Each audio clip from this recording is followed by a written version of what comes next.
नमस्कार, मैं हूं आपके साथ गीतिका पंत और स्वागत है आपका बड़ी खबरों में। अयोध्या, मथुरा और काशी में सुरक्षा के कड़े इंतजाम किए गए हैं। कहीं कोई अप्रिय घटना ना हो, इसके लिए सुरक्षा के चाक चौबंद इंतजाम है। मथुरा में श्री कृष्ण जन्मभूमि की सुरक्षा बढ़ा दी गई है। दरअसल कुछ दिनों पहले हिंदू महासभा समेत कई हिंदू संगठनों ने शाही ईदगाह में जलाभिषेक का ऐलान किया था। इसको लेकर मथुरा में फिलहाल धारा 144 लागू कर दी गई है। एहतियात के तौर पर पीएसी और पैरामिलिट्री फोर्स तैनात है। जगह जगह कैमरे और ड्रोन से संवेदनशील जगहों पर नजर रखी जा रही है। सोशल मीडिया पर भी प्रशासन की पैनी नजर है। उधर काशी में भी एहतियातन सुरक्षा बढ़ा दी गई है।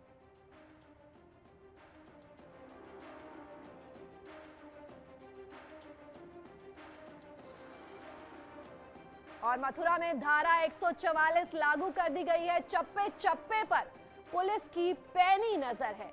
अयोध्या में सुरक्षा के कड़े इंतजाम कर दिए गए हैं। मथुरा, वाराणसी में भी सुरक्षा बढ़ा दी गई है। अयोध्या, मथुरा और काशी तीनों जगह सुरक्षा के कड़े इंतजाम देखे जा रहे हैं। हम 3 तस्वीरों के जरिए इसे दिखाते हैं। ADG law and order Prashant Kumar ने कहा है कि वैसे तो सब शांति है, लेकिन एहतियात के तौर पर पीएसी और सेंट्रल पैरामिलिट्री फोर्स तैनात कर दी गई है। ये 3 तस्वीरें आपके टीवी स्क्रीन पर अयोध्या, मथुरा और वाराणसी से।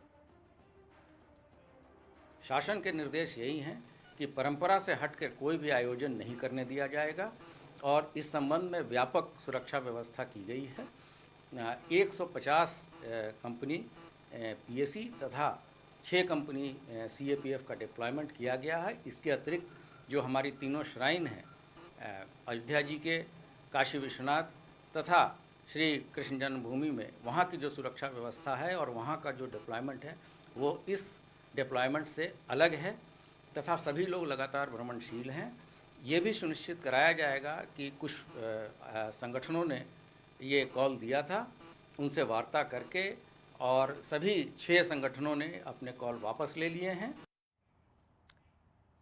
दरअसल कुछ दिनों पहले मथुरा में कुछ संगठनों ने आज के दिन शाही ईदगाह में जलाभिषेक का ऐलान किया था, लेकिन प्रशासन से अनुमति न मिलने की वजह से उन्होंने अपना ऐलान वापस ले लिया। फिर भी एहतियात के तौर पर श्री कृष्ण जन्मभूमि परिसर इलाके समेत कई धार्मिक स्थलों में अतिरिक्त सुरक्षा बल तैनात किए गए हैं। जन्मभूमि विवाद के फैसले के बाद अब मथुरा में कृष्ण जन्मभूमि विवाद लगातार बढ़ता जा रहा है और उसको लेकर तमाम तरह की रिट न्यायालय में दायर की गई हैं। हमारे साथ जो कृष्ण जन्मभूमि मामले को लेकर न्यायालय में रिट दायर है, उसके एक वादी हैं हिंदू पक्ष से महेंद्र प्रताप सिंह जी। महेंद्र जी, आपकी रिट में किस तरह की मांग की गई है? देखिए, ये जो मामला माननीय न्यायालय में चल रहा है, ये 13.37 एकड़ ज़मीन को लेकर के हमने न्यायालय में डाला हुआ है। और ये जो पूरी ज़मीन है कटरा केशव देव के नाम से जानी जाती है और भगवान कृष्ण की है, कृष्ण लला की है, हिंदू पक्षकारों की है।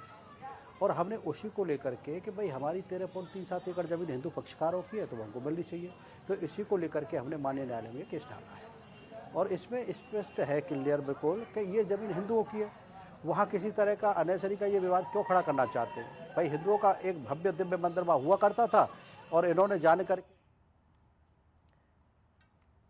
हमारे साथ पवन गौड़ मथुरा से, नितिन गौतम मथुरा से, निमिष गोस्वामी अयोध्या से जुड़ रहे हैं। पवन, मैं सबसे पहले आपके पास आना चाहूंगी। मथुरा में हिंदू संगठनों के जलाभिषेक के ऐलान के बाद सुरक्षा के किस तरह के इंतजाम किए गए हैं?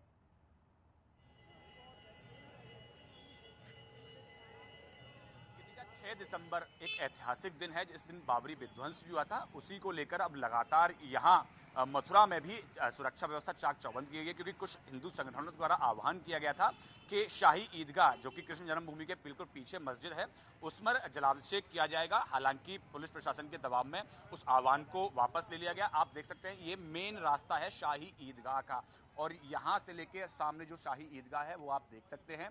पूरा पुलिस प्रशासन एकदम मुस्तैद है। तमाम जो आला अधिकारी हैं इस पूरे क्षेत्र के दौरे पर हैं। मथुरा के अंदर धारा 144 लागू की गई है और तमाम जो लोग हैं किसी को भी इस पूरे परिसर में जाने की अनुमति नहीं है। सिर्फ कुछ लोग जिनके घर इस पूरे परिसर के अंदर पड़ते हैं, उनका एक लिस्ट जारी की गई है। उस लिस्ट में अगर उनका नाम है तो ही उनको अंदर जाने की अनुमति है, अन्यथा किसी को भी अंदर जाने की अनुमति नहीं है। अब आपको मैं इस रोड का एक नमूना दिखाता हूं कि यहाँ पे ये रोड को पूरी तरह से बंद कर दिया गया है। किसी को भी आने जाने की अनुमति नहीं है। सिर्फ जो जरूरी सेवाएं हैं उनसे जुड़े लोगों को आने जाने की अनुमति है, उसके अलावा किसी और को यहाँ आने जाने की अनुमति नहीं है। तो इस पूरे परिसर क्षेत्र को, चाहे वो कृष्ण जन्मभूमि मंदिर के आसपास की बात करें या शाही ईदगाह के आसपास की बात करें, इस पूरे क्षेत्र को छावनी में तब्दील कर दिया गया है। किसी को भी यहाँ आने जाने की अनुमति नहीं है। हालांकि हिंदू संगठनों ने अपने कॉल को वापस ले लिया है और वो आज जो अपना कार्यक्रम यहाँ करने वाले थे, अब वो दिल्ली में जंतर मंतर पर करेंगे। लेकिन पुलिस प्रशासन पूरी तरह मुस्तैद है। वो किसी भी तरह की कोई रिस्क नहीं लेना चाहते हैं जिससे कि मथुरा की शांति भंग हो। जी पवन, आप बने रहिए हमारे साथ। निमिष, आपके पास आना चाहूंगी, किस तरह के हालात है? पुलिस काफी अलर्ट है इस वक्त वहां पे।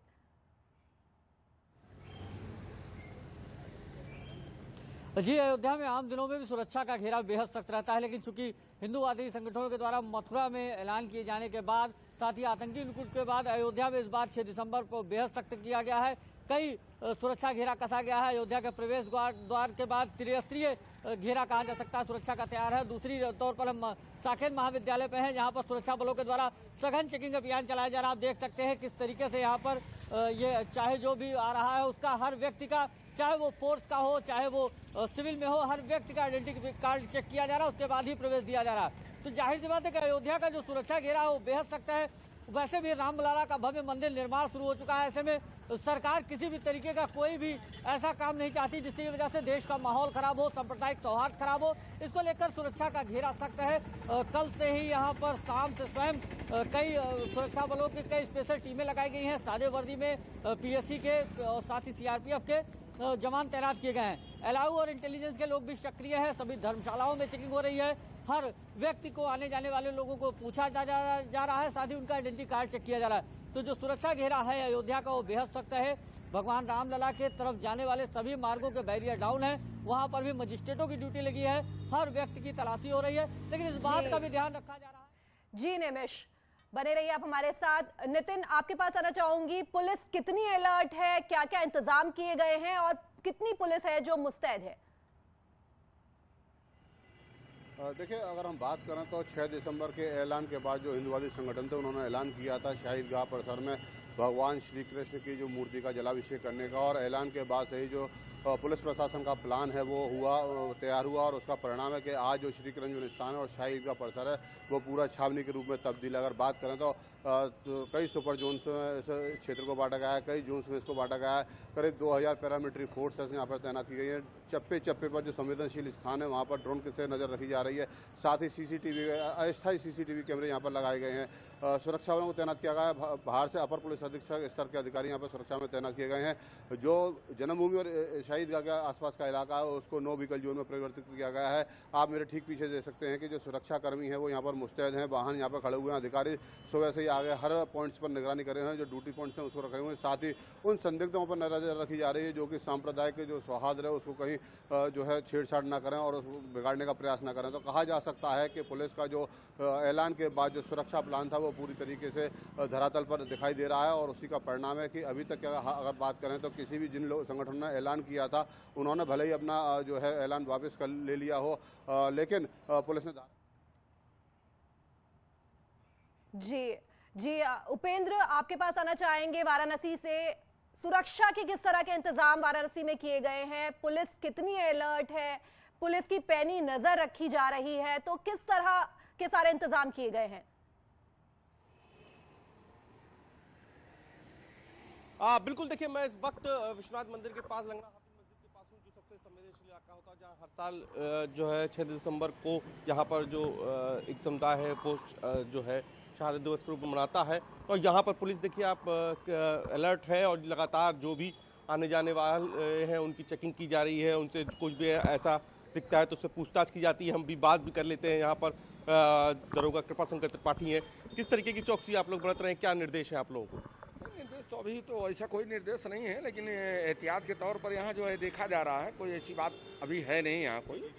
तो आप दिन भर यहाँ पर फोर्स मूवमेंट पर रहेगी? मूवमेंट तो वही है, बराबर रहती है फोर्स। जी। तो ये पूरा इलाका हम दिखा रहे हैं, कुछ लोगों से भी बात कर लेते हैं यहाँ पर, जो यहाँ पर जो है आज की बाजार भी बंद रहता है। तो क्या आज भी बाजार बंद है? आप लोगों की बाजार बंद रहेगी? नहीं सकते भैया, बाजार आज आप लोग बंद रहेंगे? जी उपेंद्र, धन्यवाद आप सभी का ये महत्वपूर्ण जानकारी हम तक पहुंचाने के लिए।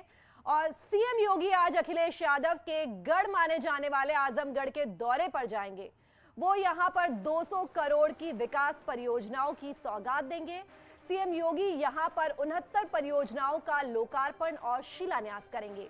इसके अलावा विभिन्न सरकारी योजनाओं के लाभार्थियों को प्रमाण पत्र बांटेंगे। सीएम योगी यहां पर सगड़ी और लालगंज में जनसभाओं को भी संबोधित करेंगे।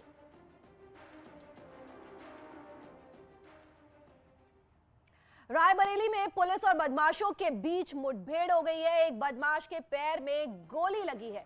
एक बदमाश गिरफ्तार, दूसरा मौके से फरार। गिरफ्तार बदमाश पर 25,000 का इनाम था घोषित। सोलन सलोन कोतवाली क्षेत्र के धरई जंगल में यह मुठभेड़ हुई है। मुखबिर की सूचना पर पुलिस और एसओजी टीम ने की थी घेराबंदी। आरोपी के पास से एक तमंचा व बाइक बरामद की गई है।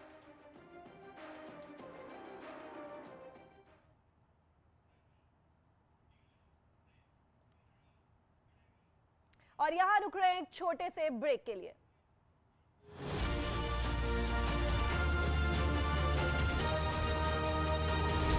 नामजद और एक अज्ञात के खिलाफ केस दर्ज